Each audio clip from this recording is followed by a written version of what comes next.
The sixth word of Jesus from the cross, John 19:29-30. A bowl was there full of cheap wine mixed with vinegar. So a sponge was soaked in it, put on a stick of hyssop, and lifted up to his lips. When Jesus had received the wine, he said, "It is finished." It is finished. It is complete. It is fulfilled. It is accomplished. Not the end, but the beginning. Those of you who cook, sometimes cooking involves quite an elaborate process, spanning many hours. At the end of the preparations for the meal, and when everything has been mixed together in just the right proportions and heated to just the right number of degrees for the right amount of time, and everything set forth, you say it is finished. The work is complete, but the meal then only begins. When someone goes through the difficulty of labor, not only however many hours of labor she may have in giving birth to a child, but comes then to the completion of a long period of preparation for that birth, not only the 9 months of pregnancy, but perhaps many years of looking forward to and preparing in various ways for the child to come, that mother finally, holding that child in her arms for the first time, can say, "It is finished. It is accomplished." And yet, the life of that child is just beginning. And so it is with this word from the cross. The prophets prepared for centuries for his coming. He came, he was born, he preached, he performed the miracles, he established the church, he initiated the sacraments, he gave us the gospel. And then he was betrayed and crucified.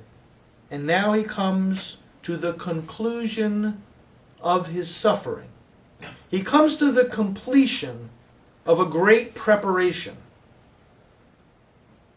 of a great joining of humanity to God, of a great hammering out all the rough spots of our broken humanity and healing the wounds. He comes to the end of a process of lifting the veil off of God and revealing him perfectly to the world. He can say at this moment on the cross, "It is finished." Why can he say that? Not because the process of the salvation of the world is at an end, but because now it can begin, like a great feast can begin, like the life of a child born into the world gets underway. Brothers and sisters, "It is finished" is a declaration that now the doors are open for the salvation of the world. Now the groundwork has been laid for each and every person to take hold of the eternal life of God that it was impossible to have before. That the chasm, the abyss, separating God from humanity has been closed. Now everyone can walk back in to that paradise of which we had been deprived. Now it is finished, because there will be no further public revelation until the second coming.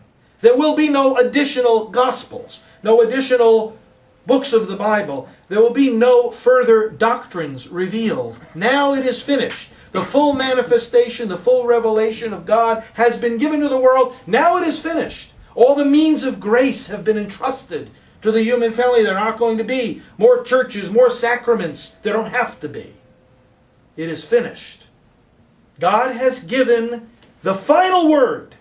And he has offered to the human family the last best chance for salvation. God, in saying it is finished on the cross, essentially is saying, now you have seen it all. I have placed into your hands everything I can possibly place for you to take and learn from and utilize for your salvation. Because he said, "It is finished," the apostles could proclaim, "There is salvation in nobody else. For there is no other name given in heaven or on earth by which we are to be saved." It is only Jesus Christ, the one mediator between God and the human family. Only he accomplished what had to be done. Only he could offer the everlasting sacrifice that could heal the gap between God and humanity. Indeed, it is finished. And that leads us to say, let us begin. It leads us to think of that final scene in the movie Jesus of Nazareth, when the high priest looks down into the tomb, sees that it's empty, and then says, "Now it begins. It all begins."